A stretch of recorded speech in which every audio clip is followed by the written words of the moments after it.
Hi and good day. In this video, we will be explaining about the activity of ginger as biofungicide for the suppression of soil-borne fungi that is associated with fruit rot and wilt of marigold plant. Here are the members of the group: Intan Zulaikah, Zulaikah, Nur Fatihah, Nurul Fatihah, and Kasmia. Marigold plant is commercially exploited for its ornamental crops since it has wide-spectrum flower with attractive color, shape, and size. Its purpose in medicine has been widely known for its effectiveness in wound healing, blood purification, and exhibiting anti-inflammatory effect. Since this plant contains secondary metabolites such flavonoid, carotenoid, terpenoids, and to which they are biological attribute. Despite having repellent property, marigold is also affected by a number of fungal diseases. Marigold is susceptible to many fungal diseases such bloom blight, stem blight, dry mold, and leaf spot. However, as reported in the last decade, fruit rot and wilt caused by soil-borne fungi is the most serious disease that infected this crop. So, in this video, we will be focusing on soil-borne fungi of Fusarium solani as the pathogenic fungi. Synthetic fungicide has long been used to control fungal disease of marigold. However, the extensive use of synthetic fungicide causes residual effect to soil, plant, and water, which lead to many serious side effects.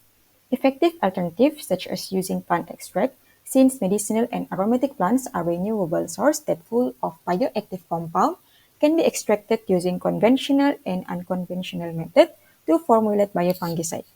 The plant extract exhibit antifungal activity and various mechanisms of action against these pathogenic fungi. They are sustainable and economically viable alternative, which is why biofungicides are recognized as an attractive option to solve the problems caused by synthetic fungicide. This aligns with previous studies that show ginger to possess antimicrobial property due to its broad spectrum of secondary metabolites. The essential oil from ginger has been studied by Calendula et al. In 2015 for its antifungal activity against Rhizoctonia solani. The result revealed that these EO are capable based on its high level of mycelial growth inhibition of R. solani to treat stem and root rot in bean plants that attacked by these soil-borne pathogens, which is a major concern leading to severe yield losses in bean production. Another study by Mohammed et al. In 2021 showed that ginger extract exhibit greatest reduction of the mycelial growth to reduce disease severity caused by pathogenic fungi of Rhizoctonia solani and Fusarium species that isolate from potato plants. Here are some benefits of biofungicide compared to synthetic fungicide. The first one is environmentally friendly. Biofungicides are considered an eco-friendly alternative to synthetic fungicide due to their natural origin and minimal impact on ecosystem. Unlike chemical fungicide, which can persist in the environment and cause long-term soil and water contamination, biofungicide degrade naturally and do not leave harmful residue.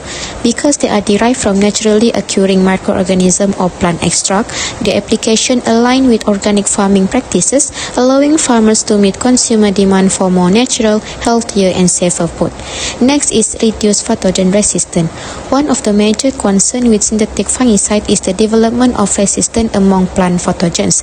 Many pathogens can adapt and evolve, rendering conventional fungicide ineffective over time. Biofungicides are valid tools because of their negligible or non-toxicity or ecotoxicity and do not develop pathogen resistance. Additionally, no reports of resistance to microbial biofungicide have been documented so far, making them a reliable long-term solution for disease control. And the third one is reduced chemical residue. The presence of chemical residue on food crop is a growing concern for consumer and regulatory bodies. Many synthetic fungicides require strict adherence to pre-harvest intervals to ensure that residue do not exceed legal limits. In contrast, biofungicides are generally recognized as safe for operator and are commonly exempt from the maximum residual level regulation. This makes them attractive for integrated pest management as they can be used in combination with other control methods to minimize chemical residue in the final food products. Moving on to the use of Fusarium solani. So the first one is lignocellulose degradation. A study by Wang et al. In 2023 stated that F. solani helps break down lignocellulose from host tree, making nutrients more accessible to the beetle larvae. They play a significant role in the predigestion of lignocellulose during the petals colonization and development stages, enhancing larval growth. The second one is beneficial endophyte. According to Papas et al. In 2018, F. solani acts as a beneficial endophyte in plants which enhance plant growth, increase biomass, and modulate defense-related gene expression. Additionally, it reduces the reproductive success and survival of spider mites feeding on inoculated plants. And the third one is biological control agent. Da Silva Santos et al. In 2019 reported that F. solani demonstrated potential as an entomopathogenic fungus for the control of insect pests. It has been shown to cause significant mortality rates in insects such as Bemisia tabaci and Galleria melonella. Its ability to infect various insect species makes it a promising tool for sustainable management in agriculture. First, ginger plugs are collected. After washing them thoroughly, the sample is disinfected in the 2% sodium hypochlorite solution for 30 minutes. Then, the sample is rinsed with distilled water and dried in the shade at 25 degrees for 1 month. The dried samples are then ground into a fine powder using an electric grinder. 50 mg of the powdered plant material is taken and soaked in 10 ml of 80% methanol using a 500 conical flask.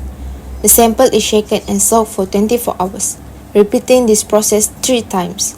The mixture is let to stand in dark glass bottles for 5 hours.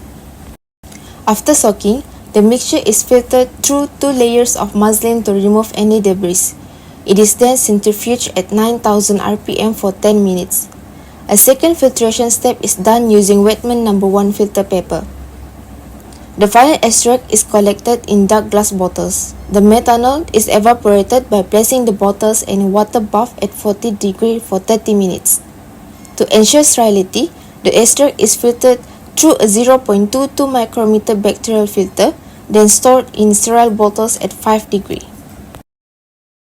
For the preparation of culture medium, plant sampling and pathogen isolate, firstly, the roots were washed, cut into small pieces, disinfected with 2% of sodium hypochlorite, rinsed with sterile water, and dried on sterile filter paper.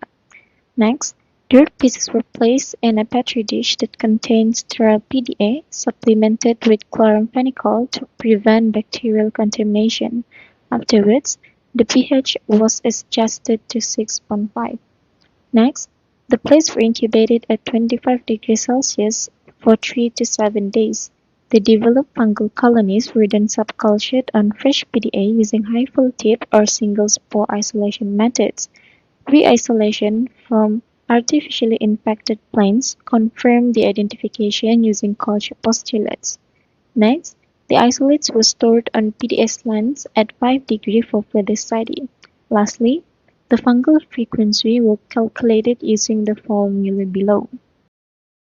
For the evaluation of the antifungal activity of plant extracts against the growth of pathogenic fungi, firstly, the standard plant extracts were added into conical flasks that contained PDA prior to solidification and then were gently shaken to give 5, 10, and 20% of concentrations.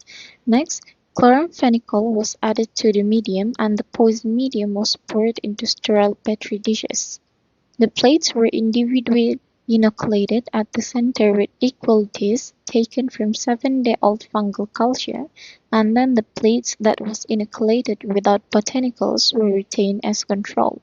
All plates were incubated at 28 degrees Celsius until the tested fungi reached full growth and control. Next, mycelium growth size were measured by averaging the 2 dimensions of each fungal colony. And lastly, the mycelium growth inhibition was calculated according to the formula shown below. Hi, I am Fatia and I will explain the study finding. Nowadays, plant extracts have demonstrated a great potential in managing fungal disease by inhibiting mycelium growth, reducing spore germination, and controlling the viability of conidia. This is largely due to the bioactive compounds which have antifungal properties. Our study focused on the antifungal activity of methanol extract from ginger plant at different concentration against soil-borne fungal disease. According to the table, ginger extract at 20% concentration have shown the highest inhibition rate at 77.4% inhibition against Fusarium solani, followed by 10 and 5% of methanol extract. This study finding aligned with the previous study. First, Gold et al. 2012 reported that ginger methanol and ethanol extract are more effective as antibacterial activity than ginger aqueous extract. This activity may be due to the presence of different phytochemicals, which give promising results. Second, Z et al. 2022 have highlighted ginger's strong antifungal activity against Fusarium solani. They found that ginger significantly enhanced the fungal cell permeability, leading to the leakage of cellular content and inhibit the fungal growth. This observation is consistent with the study finding result, where ginger extract achieved a remarkable 77.4% inhibition against Fusarium solani. Additionally, Z et al. Emphasized that ginger, phenolic, and flavonoid constituent are critical sources of antifungal compounds that can effectively control soil-borne fungal disease. Following that, the antifungal properties of ginger can be attributed to multiple mechanisms. These occur due to the rich phytochemical composition, including phenolics, flavonoids, saponins, alkaloids, and terpenes, which further contribute to its antifungal potency. This bioactive compound enables ginger to function through three key modes of action, including fungicidal effect, where fungi are directly killed, fungi static effect, where fungal growth is inhibited, and defense induction, where plant immune responses are enhanced. Additionally, ginger extract strengthens plant defenses by increasing peroxidase activity, promoting the accumulation of phenolic compounds, and elevating hydrogen peroxide levels. These biochemical changes collectively reduce disease severity and improve plant resilience. To conclude, ginger plant extract can effectively inhibit pathogenic fungi causing root rot and wilt in marigold. This plant application as the biofungicide can reduce disease rates, improve plant growth and yield, and defense enzyme activity. This alternative approach is accessible, and eco-friendly solutions can be integrated into sustainable disease management against soil-borne pathogens. This is our list of reference. That's all from our group. Don't forget to share, like, and comment our video. Thank you for watching. Bye!